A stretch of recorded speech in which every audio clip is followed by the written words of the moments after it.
A glass of water please, a glass of water please अंग्रेज़ी में कहेंगे, जिसका तर्जुमा हिंदी में कुछ इस तरह से होगा, एक गिलास पानी दीजिए, एक गिलास पानी दीजिए।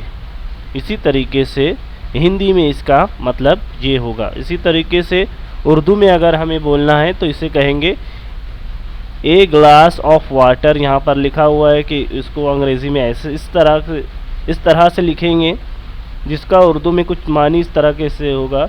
नीचे लिखा हुआ है एक गिलास पानी दीजिए। ये है उर्दू, इंग्लिश और हिंदी के मानी। हम यहाँ पर तीनों ज़बानें सीख सकते हैं। तो जल्दी से हमारे चैनल को सब्सक्राइब कीजिए, लाइक कीजिए, शेयर कीजिए, कमेंट कीजिए। इस तरह की वीडियो देखने के लिए हमारे चैनल को जल्दी से जल्दी सब्सक्राइब कीजिए और बेल आइकन को भी दबा दीजिए।